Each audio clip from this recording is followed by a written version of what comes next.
welcome back. Today I'm going to be checking out something that's been highly requested. This is a video from Ish, 1,000 players simulate civilization, rich and poor. This is quite long. I think I'm going to be ending up splitting this into 2 parts, so this is part 1.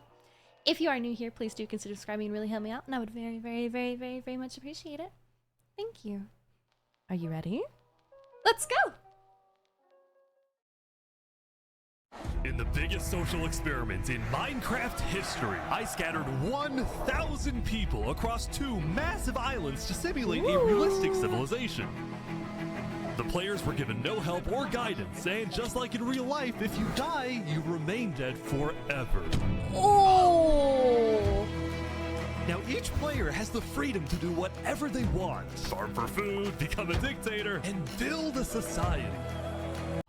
Whoa! Oh, this is sick! Dude, I envy people who are really good at building in Minecraft. And I do primarily just build, but this is so cool. And people who do this shit in like in survival. I only play creative and I only build and I would still struggle. This is so good. At least as best What? as they can, Oh my god. while one island is a rich green paradise, the other one You're kidding me. is a barren wasteland. It's up to each player to work with what they've got. Will there be peace between the islands, or will there be war? Ooh. What Well, that's a lot of happening people. Is the single most amazing story arc I've ever seen. All I will say is pick a nation to root for and enjoy the video. I present to you the rich and poor 1,000 player civilization experiment.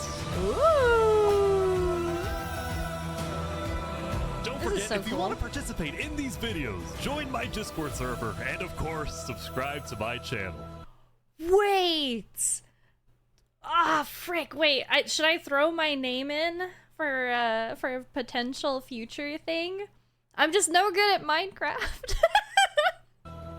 Alright, we got 1,000. Good luck, everyone. Oh. Ooh. It was the beginning of day 1, and all 1,000 players began to explore their new homes. What is this place?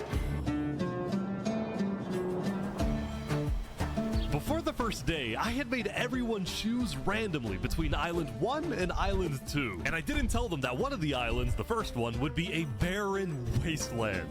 Hey, you guys having a good time? No. There's nothing here. Please tell me where the trees are, bro. I cannot find anything. It didn't take long for the people who chose Island 1 to realize they had made a massive mistake. I hate this place. I hate this place. I hate this place. Players realized that building civilizations on Island 1 would be particularly challenging. And not only because it was empty, but because some parts of it were completely uninhabitable, like the snow biome. Bye. Oh, bye. And right next door, Oh my god, dude. What? That would be terrifying. a massive volcano that could erupt at any moment. Ooh, I'm not going down there. This volcano also happens to heat up all the water on the island. Oh, What? This killed a lot of people. Oh, that's unfortunate. Now, to begin building civilizations, the players needed to find a tree. please tell me where the trees are, bro. Wood is an essential material, and without it, you really can't do anything. Now, luckily for Island 1, there was one tree on the island, and it was pretty big too. But, of course, it was completely surrounded by boiling water. You've got to be kidding me. Meanwhile, let's go over to Island 2. Total difference. Oh my gosh.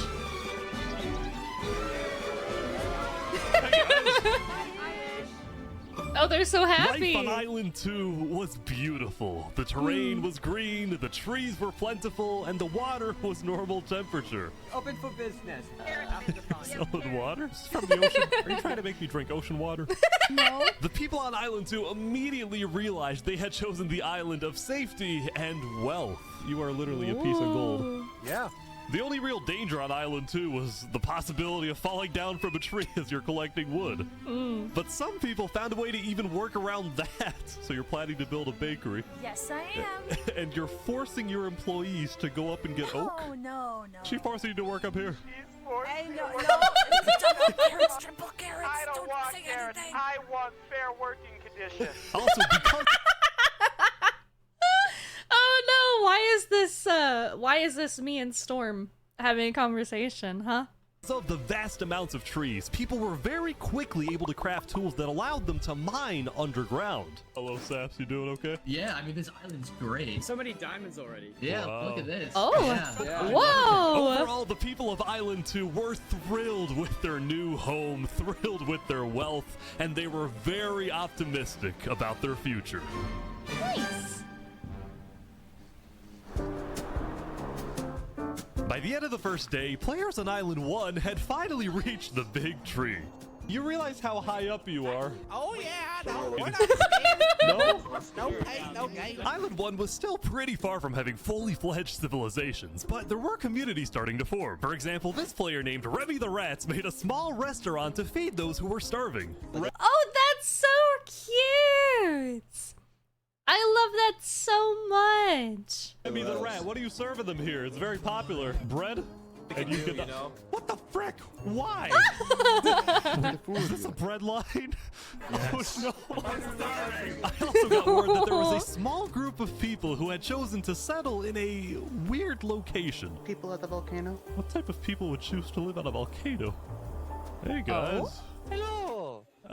What the? Mario? Welcome to the mafia. This was Lingolini, and he had recruited about 20 people to join his Italian mafia. His goals were very simple: make friends and get rich. Oh, nice. Tell you a little secret. We found some netherite. Oh, really? Yeah, don't tell anyone Oh. though. We're trying to keep it between us. We'll check back in with these guys later, but in the meantime, Oh. on Island 2, there were actual huge civilizations starting to form. I don't care about power, I don't care about government, I just want to make a nice place for my people to live. This player named Call Me Cass was the leader of about 50 people in a nation she named the Cass Coalition. And a coalition it was of very different types of people, including pirates, bankers, Canadian cartels, bakery owners, and their employees. How much even being paid to work up here? Paid? People are getting paid? Now, later in the day, Island 2 would face its first conflict. Okay. What the heck? Hey, you guys can't be destroying the beach. Who are you? A group of about 20 people were extracting sand from the shore right next to the Cass Coalition. Oh. Cass was obviously not happy about this, but these people didn't care because they were from a much bigger nation called the Commonwealth. Okay. We're actually 5 nations combined into one, so we have strength in numbers. The Commonwealth was a massive civilization that was formed on day 1 when 5 distinct groups were close enough to each other that they just decided to come together and unify under one nation. As a result, Okay. I mean, that could be terrible for the other people. Because having like a superpower of a nation, firstly, it's going to be harder to control everyone. Secondly, it's going to be like you're in risk of overusing your power. But if they're led properly, maybe? the Commonwealth had a government with 5 leaders at the top and over 150 citizens. We're going to turn this mountain into our city currently. Ah, okay. The Commonwealth leaders were very ambitious and wanted to make the Commonwealth the most beautiful, the most respected, the most powerful nation on Island 2, even if it came at the expense of others. No, see, that's your first problem. That's not what you do. Dude, I would take this shit so fucking seriously. Oh my god. Okay, so why are you taking sand from over here when you have sand here? Or did you already do that? Like, did you ask permission? Did you get permits? Did you buy the sand? Like, oh dear god. Overall, by the end of the day, Island 2 was much further ahead than Island 1, as expected. But let's see what happens in the following days. Oh. As players logged back in the next day, nobody was expecting that the beginning of day 2 would end up having one of the most consequential moments of the entire event. Okay. Remy the Rats was running his restaurant when he received a visit from a player named Spoon. Does anyone... Knight, I need food, I'm dying. Yo, Spoon. Well, yeah. I do have food. You're private, but I need food. Oh, God, I'm too kind. I care about everyone else before myself. It's such a problem. Now, this player, Spoon, was a rising leader on Island 1. He was known for always giving away his own food. But some people started to suspect that Spoon's supposed generosity was merely a method to gain popularity, to further his political ambitions. That is, until... Murder? Murder? He's a traitor. He was trying to assassinate Spoon. Oh. Spoon had survived an assassination attempt, which brought him exactly the attention he needed to cement himself as a legend on Island 1. He ran away. I'm so sorry. He's a legend because he ran away? What? People were drawn to him, and on day 2, Spoon used this leverage to establish an empire named Westhelm. Why does that... I'm too suspicious, dude. That seems planned. He's already going around giving people food. Trying to, like the video said, bribe and, like, get popularity. And then suddenly someone wants to kill you. And then that brings attention to you. That seems staged. That seems staged.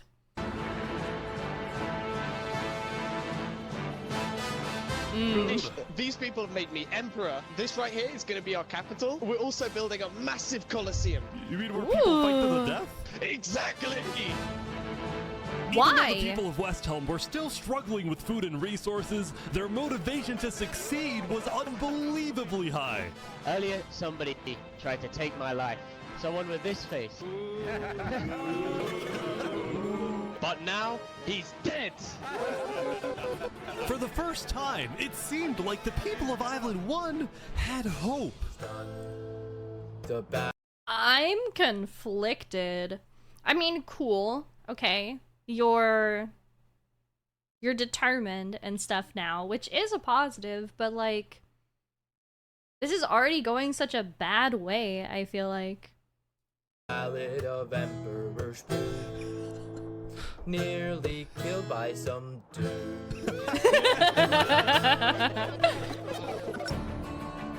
Island 1 was finally starting to develop civilizations, but not all of them were as motivated as Westhelm. Right next door, for example, was a cult named Nevermore that literally just boxed themselves in and wanted nothing to do with the rest of the world. Me. Oh my god, me.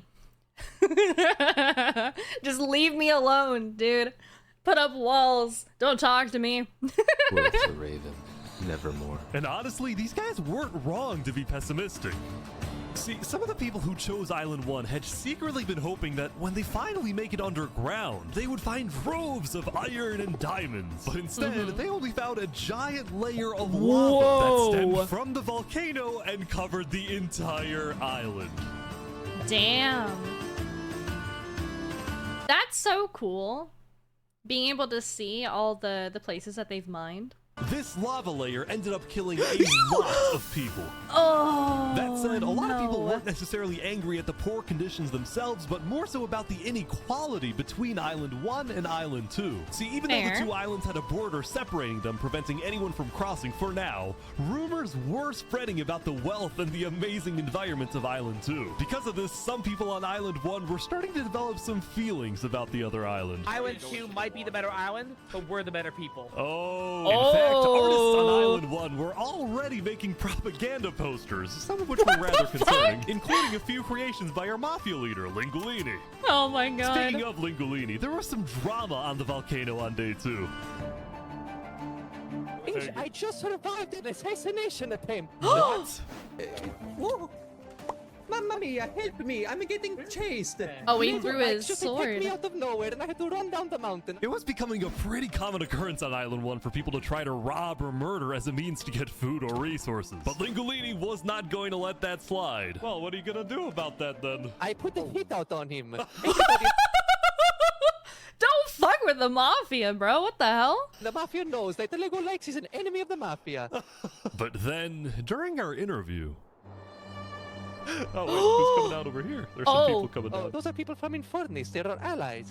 Oh, really? Lingolini had decided to share his volcano territory with a larger group called Infernus, whose main goal was to preserve and protect the sacred land of the volcano. I spoke with the leader, a player named Seneca, who described herself as the Queen of Infernus. We are a nation of the flame. We have to treat the volcano with the respect it deserves, and we hope we can work with Lingolini to do just that. Seneca and Lingolini agreed to protect each other in case of an invasion, and use the volcano's height and flowing lava to their advantage. Okay. If anybody tries to attack us, we'll kick them out like a Koopa shell. Now, speaking of invasions, on day 2, the Cass Coalition was approached by an army of boats. Oh! Crap. Guys, I think we're under attack. It looks like for some reason the Commonwealth was coming to attack. No, we can't fight this. We gotta run. Get everyone out. Get everyone out. But after a few moments of panic, it turned out to be just a group of immigrants who had gotten lost. Oh my god. I swear. Oh, I got not here to invade you, we promise. Why are y'all here? But I didn't do anything, I just followed them. You brought them all, I didn't do anything. The leader of the migrants, a player named 3 Below Zero, profusely apologized for the scare, and then the migrants took off.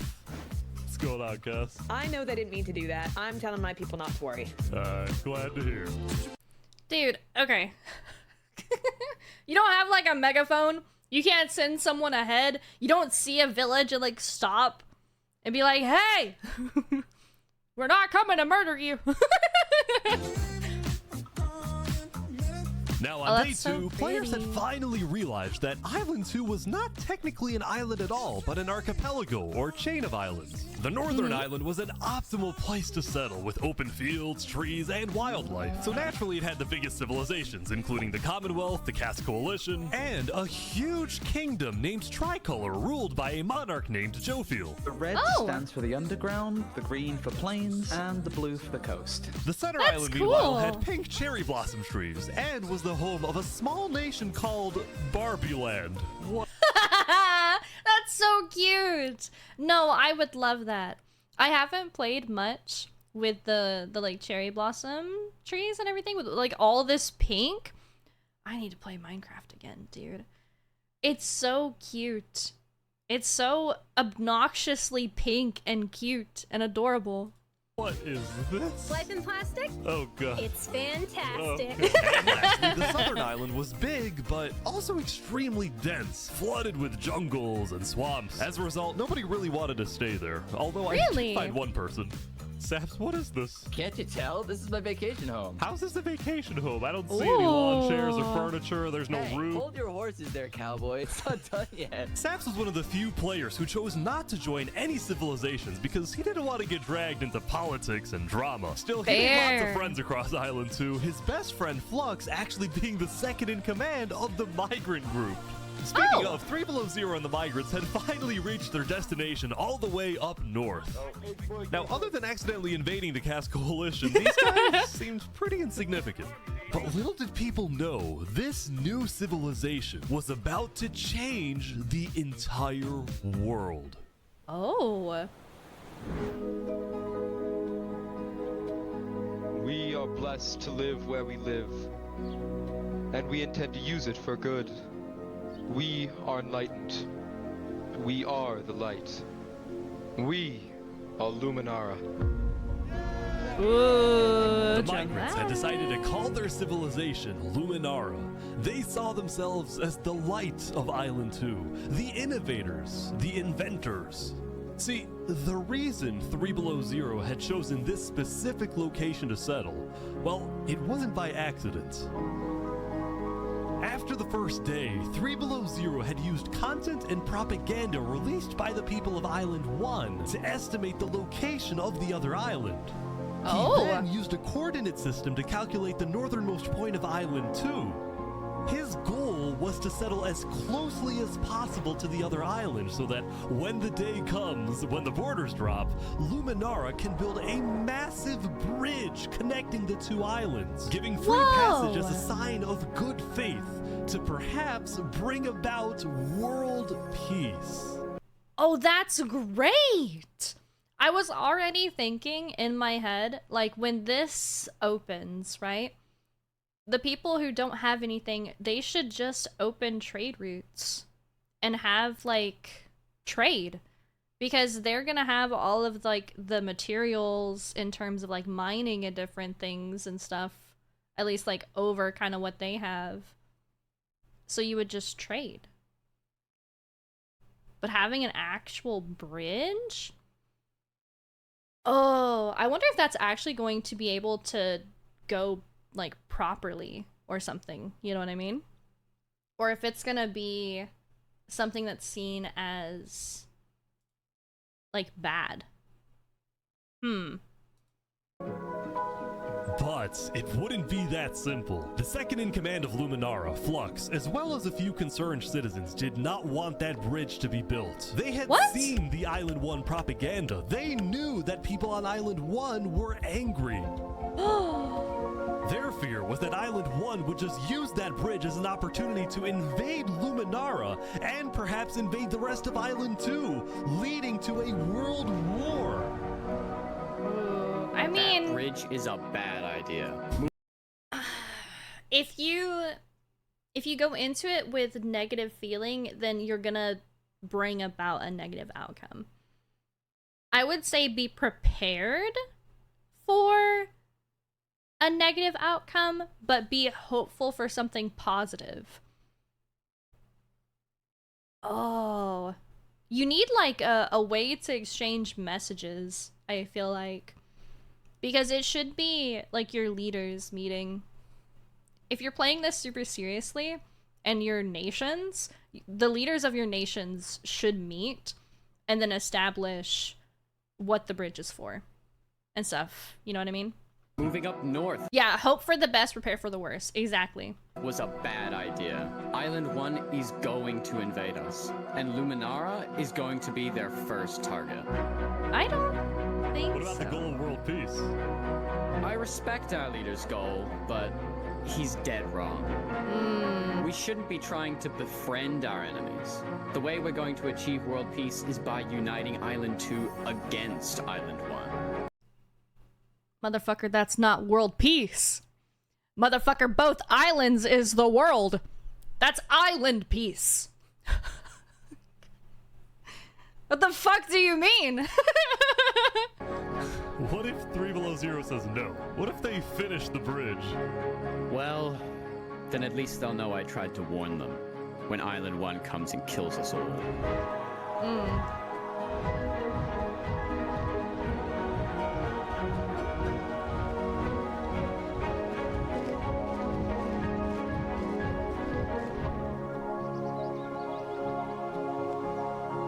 I feel like if anything, you could build a good portion of the way and then like kind of gauge the other island or something. Or you could halt the building very close to the start of it and then wait.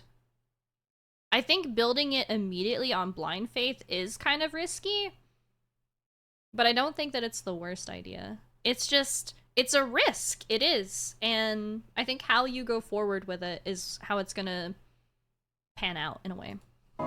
As day 2 came to an end, tensions were rising, both within nations and between islands, leaving people worried about what's going to happen next. Ooh, a few more deaths. Back on Island 1, I was watching a small group of pirates who called themselves Al-Karasina. Al-Karasina, my friend. We're the baddest pirates around. Now, if you look closely, there was a person of interest hanging around with the pirates. Oh! Lego likes just to take me out of nowhere and I had to run down the mountain. Well, what are you gonna do about that then? I put the hit out on him. So to be clear, Oh. Legolegs had a bounty on his head and he was hanging around pirates. You could probably guess how this ends. Yo, Lego Zanga's here. So is this is everything you guys got, huh? Not much. Murder. Yep. That's so unfortunate. They're boiling him. That's so unfortunate. Oh my gosh.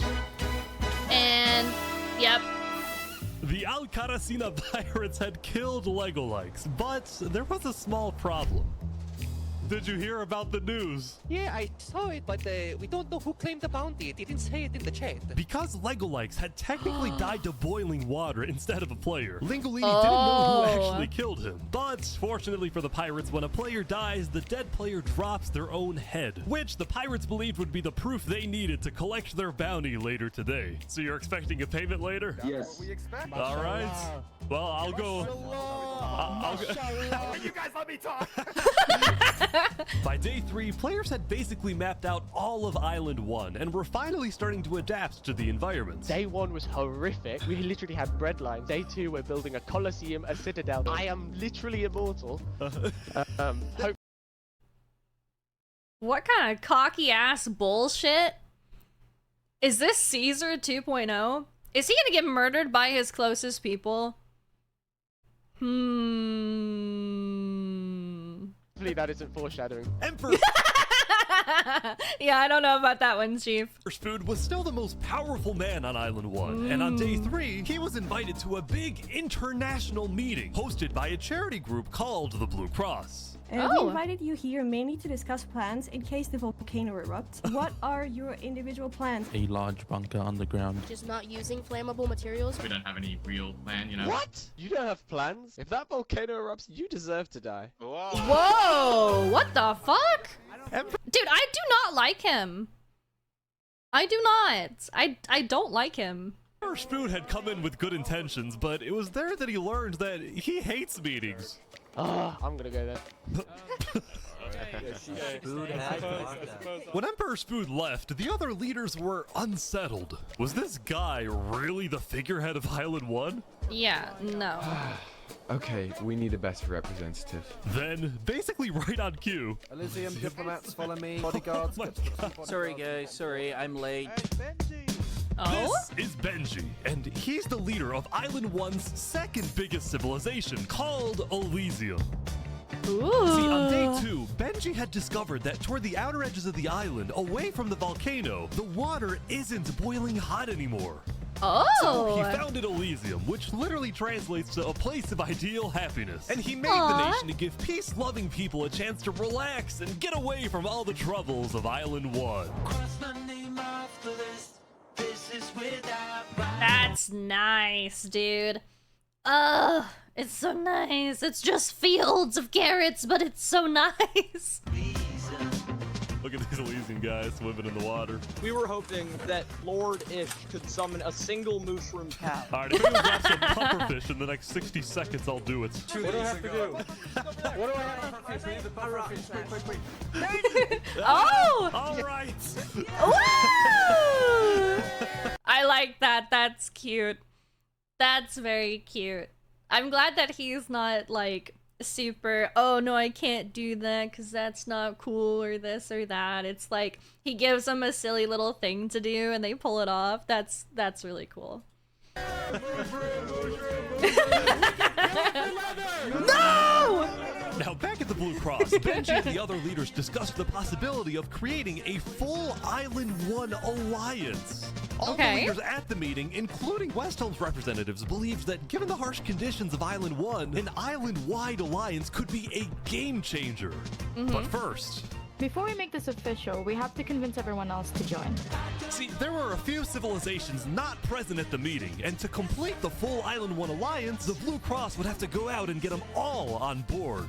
Okay. First was the Alcaracina pirates, who coincidentally happened to pass by the meeting as it was happening. Hey, guys. Hello. They were on their way to collect their bounty from the second nation not yet in the alliance, the Linguini Mafia. Oh, yes, they're waiting. Hello, I'm looking for Mario. Hello, it's me. Ooh, mamma mia! It looks like a small brain. It sure looks like a Legolite. Meanwhile, the Nevermore cult would probably be a little bit more difficult to convince, but the Blue Cross said they'd try anyway. I feel like if they don't have to really participate, like they can join and it'd be like, okay, we won't like go against anyone. But I think the part of an alliance is that you have to show up for the other people and stuff. Now, as for the fourth and final nation, well, whoa! What the fuck? What is this? See, this is what I mean when I say that I am so jealous of people who can actually fucking build. What the fuck is this, dude? This is amazing. well, it was a bit of a mysterious group. Their civilization was down south, and they were very isolated and secretive. They were also rumored to have an extremely strict government, but also a large amount of very skilled fighters. Oh. As a result, people were kind of scared to approach them, but they knew they had to eventually to complete the Blue Cross Alliance. They knew that if this alliance works out, it wouldn't matter that they all lived on the poor island. All of a sudden, out of nowhere, the most powerful force in the world would become Island 1. At first, Island 1 was supposed to lose, but now they were on the verge of turning their lives around completely.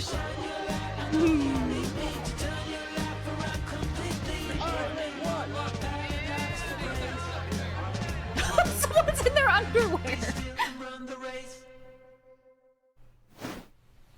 Whoa.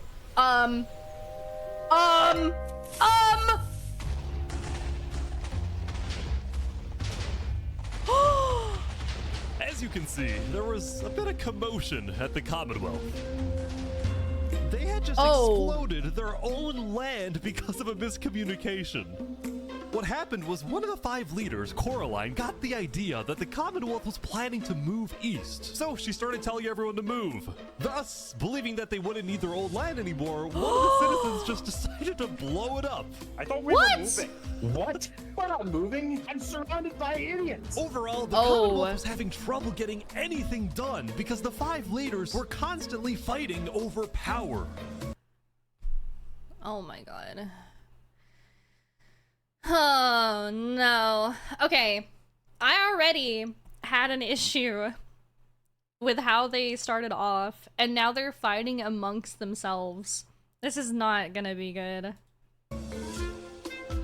See, there were 5 leaders, each with 1 vote. But because they were originally 5 separate nations, each with a differing amount of citizens, should the smallest faction's vote have the same weight as the biggest faction's vote? It is ridiculous that Armin's vote is worth the same as mine. I mean, Oh my fucking god. Then be by yourself.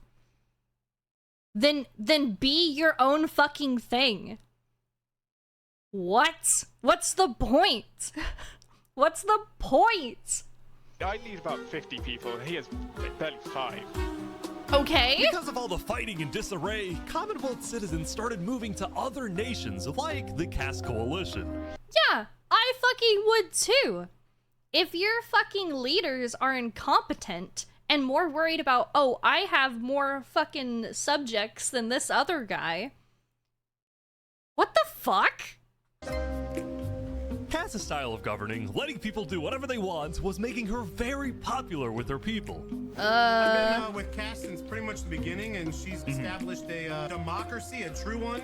Okay. Focused on like letting everybody do their thing. But at the same time, the lack of any regulations had some unintended consequences, like players making strange and ugly buildings. So to solve this, Cass hired a building inspector. I have placed a lot of foundation for a glorious city, basically made out of stone. That way no one can burn us down. However, the building inspector did get a little power hungry. Oh! What's going on here? He said he's gonna demolish my house because it's not up to building code. Because it's not up to code. So then, citizens took matters into their own hands. Oh.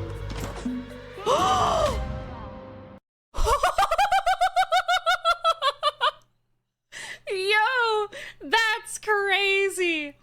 That's insane. I don't want to say deserved, but I feel like I might have done the same thing. No! A fucking HOA in Minecraft? Get the fuck out of here, bro. Get the fuck out. What? Anyway, on day 3, the biggest nations on Island 2 were still the Commonwealth, the Cass Coalition, and Tricolor. Tricolor was a medieval civilization separated into 3 regions, one of them being an underground city. That's cool. This is big. Yeah. People didn't really know that much about Jofiel and Tricolor because they tended to be more private. Jofiel was more interested in building up Tricolor rather than doing outside diplomacy. But people would still come to Jofiel with all the political news of Island 2. I am so tired of the politics already. People are concerned with Aperion trying to colonize them. Oh my god. What? Now, this particular rumor about a group named Aperion colonizing people happened to be false. Aperion was just a small town led by a player named Alkaline, and it was actually the only nation other than Luminara that directly bordered the ocean next to Island 1. Okay. That said, the rumor that Island 1 was uniting was true, which got some people worried, especially the 2 border states. Okay. How do they know what's going on the other island? Isn't that metagaming? Is that like streamers' chats telling them shit that they're not supposed to know? I don't think that this is that serious, that you're not supposed to metagame.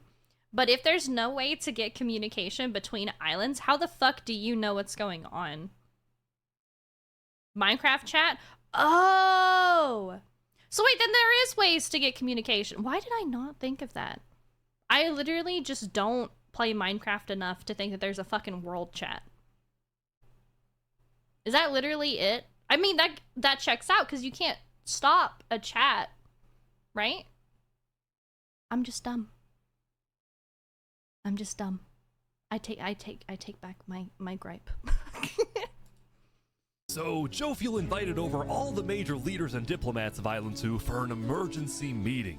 The only leader who declined was 3 Below Zero because he was busy building the Luminara Bridge. So he sent in his place his second in command, Flux. Okay. Flux, what's your plan here?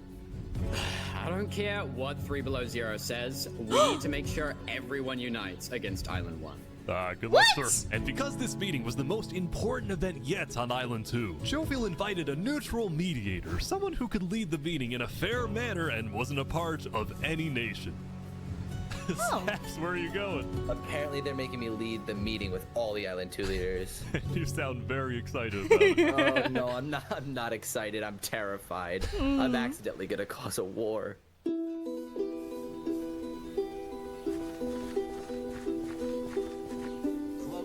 Alright, I think everyone's here. Welcome.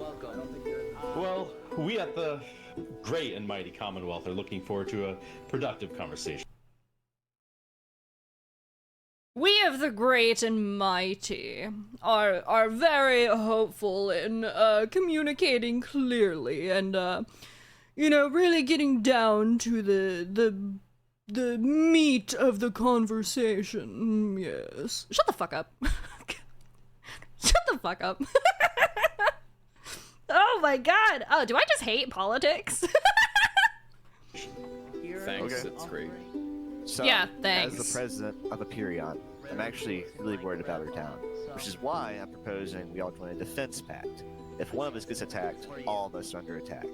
Here, here. I can agree to Yeah, that. I like that. That's good. That's a good start, but if Island 1 attacks, say, Luminara, well, by the time you can even arrive to defend us, everyone at Luminara will already be dead. Which is why I think we need to focus our efforts on preventing an attack in the first place. An attack is inevitable. I'm just saying. Hold on, Flux. Let Jovial finish. Island 1 is starving. They're not going to attack us. They have bigger problems. And imagine for a second how quickly we could change their hearts and minds if, instead of treating them as an enemy, we send them aid. Yes. I think Joe feels right.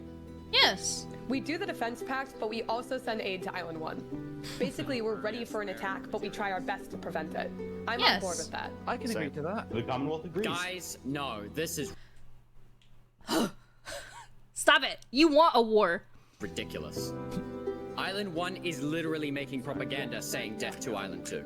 They're jealous that we live in a paradise, and they're gonna invade us no matter what.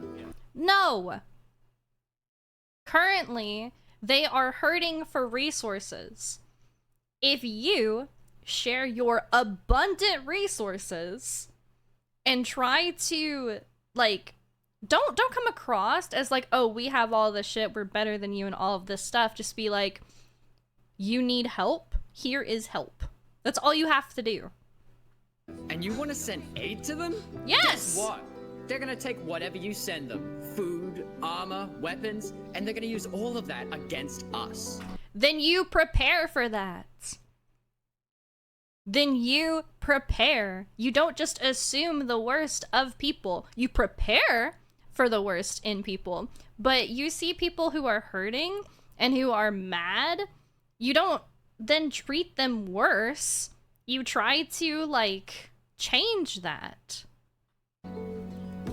He might have a point. Hold on. No. Island 1 isn't evil. They're not savages. They just need help. You cannot be this naive. Well, there's a guy under the table. There's a guy under the table. Everyone is super on edge. They're worried about traps. No. Guys, Island 1 is united. They have hundreds of people all aligned in the same goal, to kill us and take our resources. If they decide to attack any single one of our nations, it'll be easy. All they'll need to do is walk ahead, which is why we need to either merge all of our nations right now. We all choose a spot and combine into one civilization. No. Either that, or we attack Island 1 first.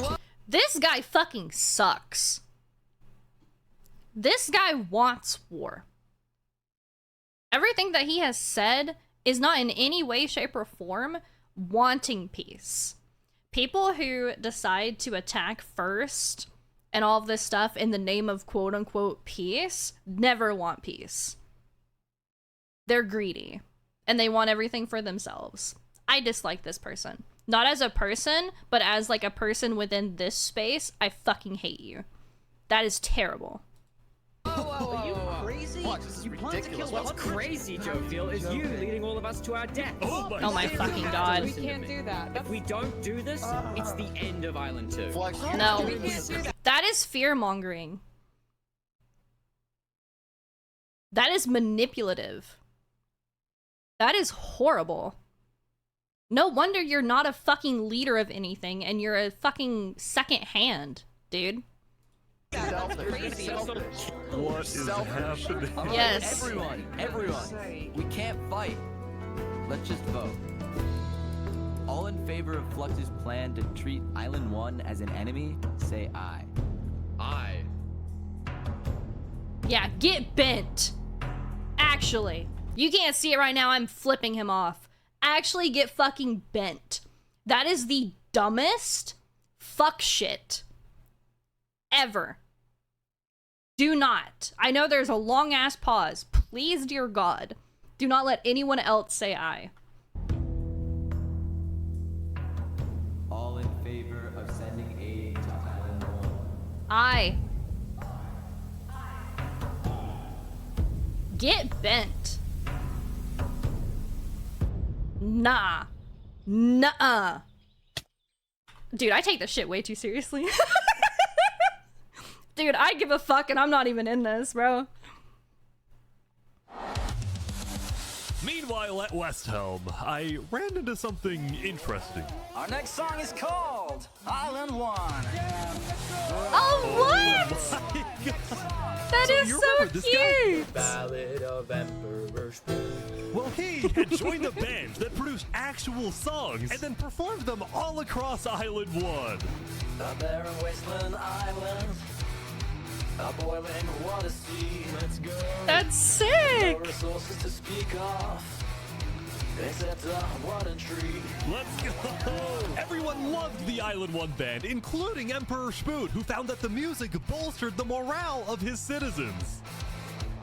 He believed that a happy citizen is a productive citizen. West Helm took us in and gave us a little home. Even though Emperor Spoon was a chaotic figure, West Helm itself was the opposite. It had an army, a storage system, and a hierarchy, from Emperor all the way down to citizen or plebeian. And of course, there was the Colosseum, which when finished, will play a major role in West Helm's justice system. That said, Emperor Spoon was not happy when he heard that yesterday, Benji and the other leaders had been talking poorly about him. Okay, we need a best representative. Imagine you're in a political meeting and you walk out and people are like, okay, that's not cool, and you're mad? What the fuck? Our final goal is to put Benji Button in here. No, that is a joke. That is a joke. You don't want Benji to die. I dislike him so much. Okay, I jokingly said that he's the next Caesar and he's gonna get killed by like his underlings. I'm starting to think that that might happen. You're being a dictator. Die, do you? Well, I mean... Benji and the other leaders were concerned that Emperor Spoon is unstable and may one day try to take over the entire island. Wowzers. And their concerns only grew when Spoon was caught listening to Napoleon on Spotify. But they also knew that if Island 2 were to ever attack, they needed Spoon on their side, so they didn't know what to do. Island 1, well, here we are. Time for a little assassination. I mean, what? I mean, what? I just want to say, thank you, Spoon, for all your support. You're welcome. I'm the best. I hate him. I hate him. I'm sure he's a great person, but I fucking hate him as whatever this is supposed to be. Glory to West Helm.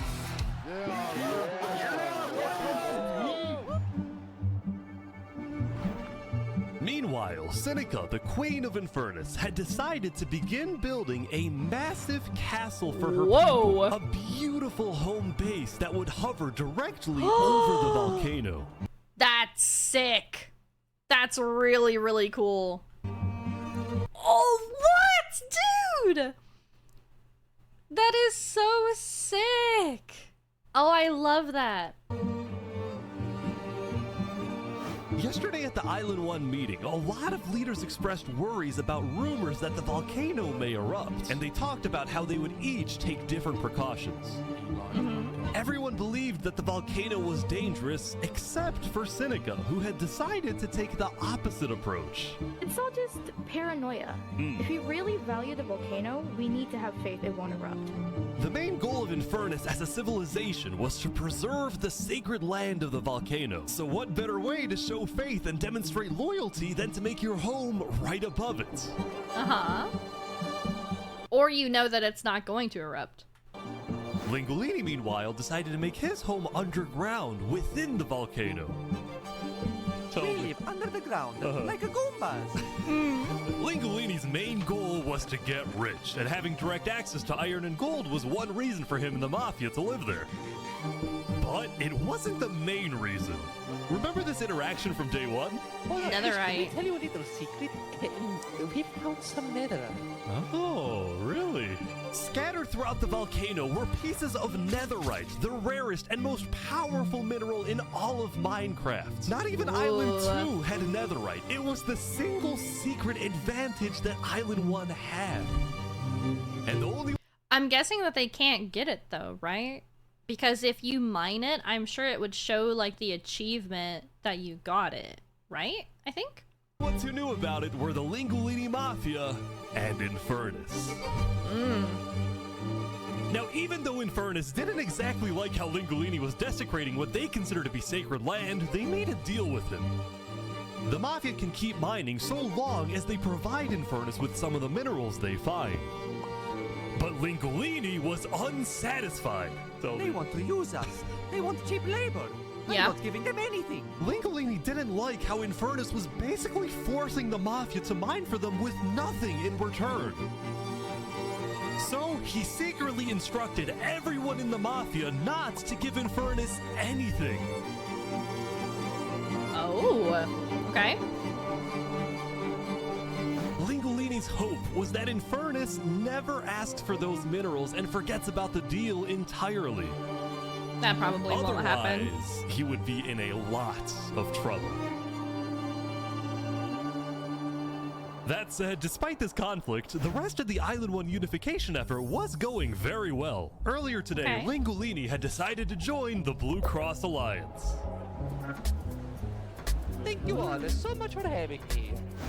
The Alcaracina pirates were also eager to join, and surprisingly, so was Nevermore. Really? There was only one holdout.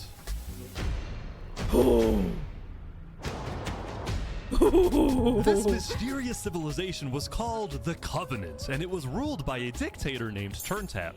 How are you elected exactly? By vote of the people or the vote of yourself? Elected? Turntap wasn't sure about joining the Island 1 Alliance because the people of the Covenant were generally skeptical of outsiders. They only took pride in their own nation, especially in their army, which was composed of really good PvPers who weren't above using torture to get their way. Are they drowning this guy? He's gonna die. What? Now, I felt a little bad for this player, so I threatened the Covenants. Covenant uses water torture. I'm reporting this to Sidefall News. So I went to the local news reporter. Sidefall, I have a story for you. I just caught the Covenant waterboarding one of their own people. Oh. Well, I'm paid off by them, so I don't really care. What? Oh my god, you've got the media on your side? Smart. Very, very smart. Dude, it's free money. You know what? It's called a business for a reason. It's not for profit. Sidefall ran a news business with questionable ethics. He was also known for making up fake stories, writing things like, "The lava is rising," just to sell more papers. That said, earlier today, he had made a legitimate discovery that could devastate the entire island. Island 1 had a lot of known dangers, from the lava layer to the boiling water to the powdered snow. But there was one last danger that nobody knew about until now. Oh no! Oh. Oh, that's gonna be a problem. Okay. Meanwhile, the people of Island 2 had spent the day building their civilizations and having a good time. Yay. Yesterday, their leaders had voted that whenever the border drops, Island 2 would send aid to Island 1, hoping this gesture would lead to peace. But not everyone agreed with this approach. Literally 99% agreed. Okay, it was this fucking twat waffle who wanted to fucking be a little bitch. Alright?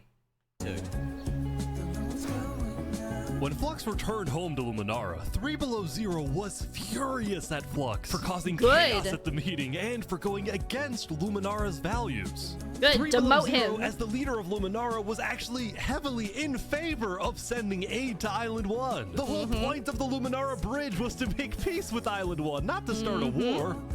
As a result, 3 Below Zero demoted Flux from his position as second in command. Deserved.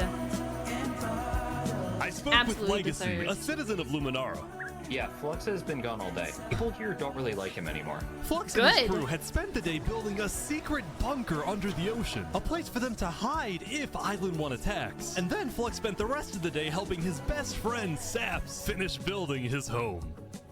Despite all the chaos, Sap still reached out to me after I was demoted. Mr. Mediator, what a good friend. Flux over here can be a little unpredictable, but he's my friend, and I know he genuinely wants the best for us. Even though Flux was much more ambitious than Zaps, these two had become very good friends. So many diamonds already. Yeah, look at this. Yeah. Unloaded. But just as day 4 was about to come to a peaceful end, something happened that would change the course of Island 2 forever. Okay.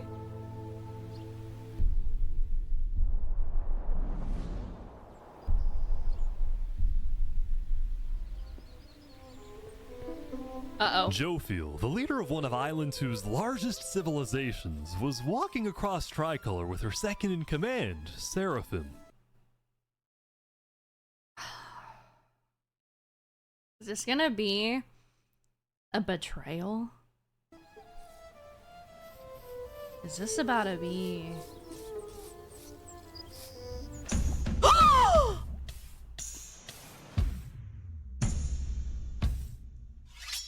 Oh! Seraphim! What are you doing? What? No way. Oh. The second in command of Tricolor had just killed their own leader. And immediately, all of Island 2 went on lockdown. What? Wait, what? Everyone was confused about what caused this to happen. They killed Jofiel. Why? After Seraphim fled, Tricolor was in complete disarray. Yeah. Back at Saps' place, Flux told Saps it might be a good idea for him to call an emergency meeting with all the leaders. So, for the sake of the island, Saps agreed to host a meeting tomorrow. But for now, he and many others headed to Tricolor to help them restore order. Damn. And being the second in command is like the worst because you would need like a backup leader, someone to immediately like step up and be like, hey, this is what we're gonna do, this is what's going on, da da da da da da da. Like,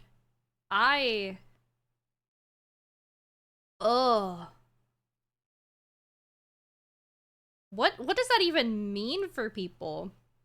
Besides like the panic and stuff. Like what happens if your fucking leader dies?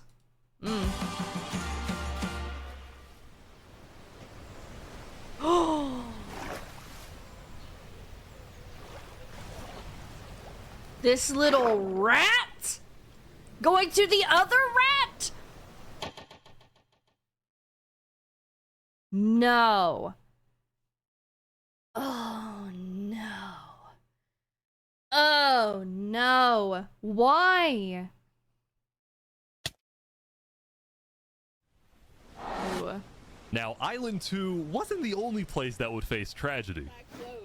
Oh, what? Oh! The leader of the Alcaracina pirates, Noble Bucket, died very suddenly. Alright, they sent me the footage of what happened. Oh, no. Why? He doesn't know the lava layer's there. Oh. No. I think I'm dead. I think I'm dead. Oh my god. With world leaders dying left and right, the media had plenty to report on. The most trusted news company was from Elysium, called Daybreak Media. We're number one because we actually report the truth, unlike that bozo sidefall. And later into day 5, Shots the fired. news would get even crazier. For purposes of unity, the Covenant had finally decided to join the Blue Cross Alliance, thus successfully uniting the entirety of Island 1. But right away, the strength of this alliance would be tested. Uh-oh. Earlier, a citizen of Infernus had accidentally told someone outside of Infernus that there was Netherite in the volcano. And Loose lips. Loose lips sink ships. Dude. Oh. And now everyone's gonna want it. Now everyone's gonna be like, gimme, gimme. this news spread all across the island. Oh, of course. Of course. This Holy was a hell. disaster for Infernus and the Lingualini Mafia, who had been trying to keep the existence of Netherites to themselves. Immediately after hearing about the Netherite, the Covenant sent a mining expedition into the volcano without telling Infernus. Oh. That's not good. That... Oh, I mean, I understand why, but that's not good. And lo and behold, they confirmed there was Netherite. Okay, so they confirmed it. Because That's the not as Covenant bad. had a scary reputation and a ruthless army, Queen Seneca of Infernus felt it was in her best interest to allow the Covenant to mine. But when other nations like Westhelm started asking if they too could mine in the volcano, Seneca said no. Okay. That's a very poor way to handle that. Oh shit, dude. I feel like you could come up with restrictions. Be like, you get X days to mine, or X, like, amount you can mine, and different things like that. You can try to police it, but if you're gonna let one, you're gonna have to let all. And I understand not wanting to say anything to this big scary guys, but... Oh, that is such a... That is... That's tough. I don't know what to do with that one. But you can't do the let one do it because they're scary and then say no to another one. People are saying we're being selfish. They're You the are. ones being selfish, trying to take our resources. Have you mined them? Do you have those resources in your fucking inventory? No? They're in the land? Seems like then it's the island's resources. Listen, Island 2 is rich. We are not. Now, with Netherite, we actually have a chance of evening the playing field, but the volcano people are hogging it. Before any fighting could break out, the Blue Cross quickly reached out to all the leaders and told them to put this issue on hold. We're inviting everyone here tomorrow, so we can all talk this through peacefully. We're Island 1. We cannot afford to have a war over some mineral. Yeah. Meanwhile, Island 2 was still processing the death of Jophiel. Even though I was just a farmer, you know, you still made me feel important. Saps would invite all the leaders for a meeting later so they could coordinate a hunt for Seraphim and discuss their plans for when the border inevitably drops. Now, after Jophiel's death, Tricolor had lost a lot of its power, which left the island with really one dominant nation, the Commonwealth. But remember from day 3 how the 5 Commonwealth leaders were in constant fights with each other? It is ridiculous that Ahmed's vote is worth the same as mine. Are they still fighting? Are they still? Well, this all came to a head on day 5 when one of the leaders was caught plotting to take control of the entire Commonwealth. So, another Commonwealth leader then paid an assassin to... well, Are you kidding? Let's go! Let's go! Witnessed murder! After this, people from the Commonwealth lost even more faith in their governments. Yeah. This Commonwealth citizen went to the Caste Coalition to complain to Caste directly. I got information that there might be netherite on the other island. My leadership said, quote, netherite is useless. Netherite is, of course, not useless. I think that's a foolish statement. As the Commonwealth erupted, the Caste Coalition thrived. Dude, they have everything. And they're still fighting amongst themselves. Like, this is also what pisses me off. Thinking, like, oh, we can't open this up and, like, do all of this stuff and everything because they're gonna attack us. Bitch, your own people are attacking themselves. What do you mean? Why are you worried about the other fucking island when your own island is so fucking stupid? But they did have their own problems. Is this your employee? Oh no. Yes, he is. That implied like get paid. He's not getting paid. He's out on work. You hear this woman? Earlier, What Daddy had ditched work to attend a party in Barbie Land. So as punishment, his employers forced him to risk his life and chop down one of the tallest trees in the cast coalition. Oh my god. He's asking for help. You have to yell louder. I can't hear you. You have to get closer to the ground.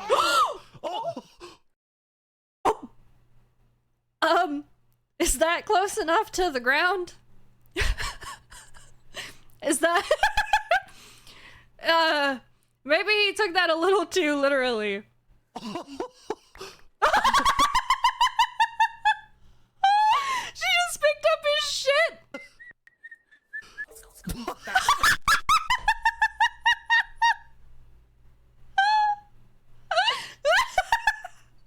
Oh my god, no, that's terrible. I would do that. I would absolutely do that.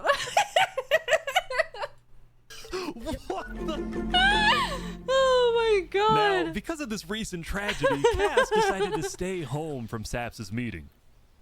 That said, okay. Every other major leader was now on their way. Okay.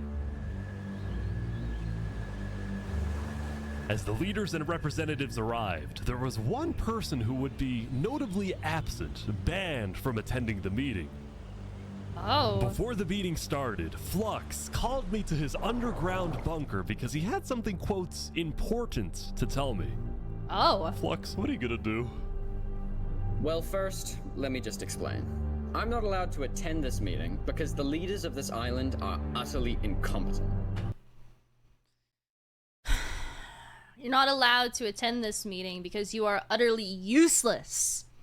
Because your fucking ramblings are pointless. And the only thing that you are going to do is fearmonger. That is why you are not invited.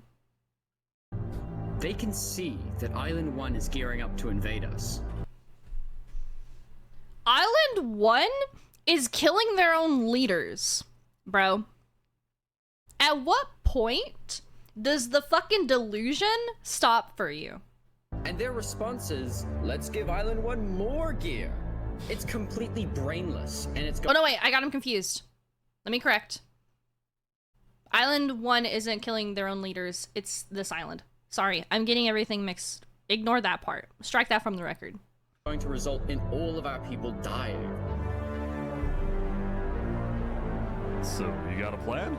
I had a plan, but nobody listened. They all voted against it.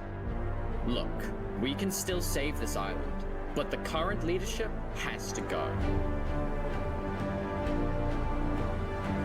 What? They're already dropping like flies. What do you mean has to go? Has to go. Removed. And I'm done waiting. It's gonna happen today.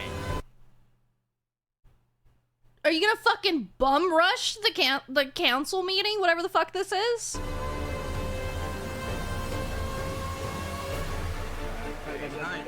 Leaders. Surely they have security. Welcome. Thank you all for coming. We have a lot of very important stuff to talk about. Okay, they do have security. Okay.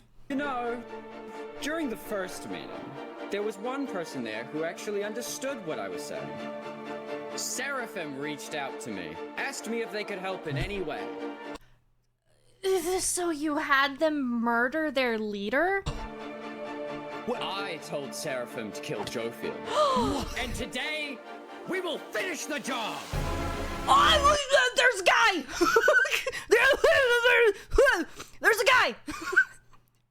Guy spotted! Hello? Are you awake? Fucking must have been the wind, head ass? What are you doing? Are you not? Are you? What? Wait, so Seraphim gets there. What He's gonna actually get killed. happens next? He's gonna get killed. Something I didn't want to do.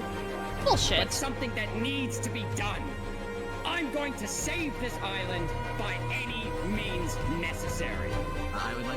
bring it to the table. If you agree with full KOS on Seraphim, please say aye. Okay, that's fair. That's fair. Sure this is gonna work? I don't know, but we have no other choice. Alright, so I have something to say. Is there a possibility, any possibility, that the assassination of Wolfram and the assassination of Jofiel by Seraphim is any way connected? Is there for a sure. conspiracy going on right now? Do we think that's a thing? Are for leaders sure. safe? I have reasons to believe that leaders are not safe. Flux, do you feel any guilt doing all this? Well, part of me feels bad for Saps. I also You're gonna kill him? don't think the leaders are safe. What do you mean you feel bad for Saps? He has no idea what's about to happen to him. But if you had to betray one person to save 1,000, Dude, I fucking hate this guy. I fucking hate him. I despise him with everything in me. would you? No! Oh my god. What a frame to pause on. No, I don't know what fucking delusion this guy is on, man.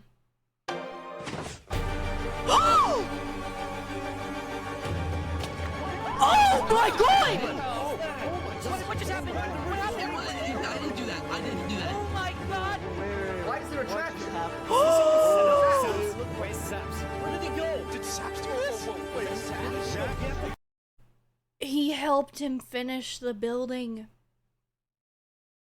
Wait, no, if he helped, then he would have seen it, no?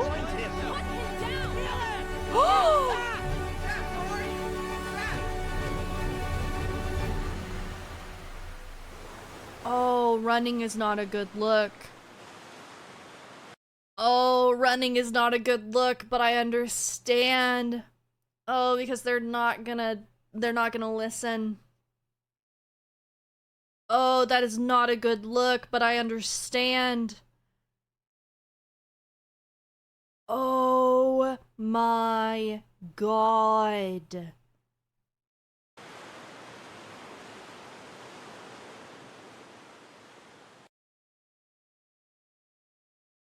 Oh no. Oh dear.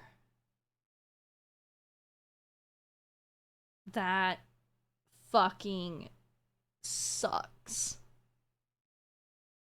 Damn. Damn.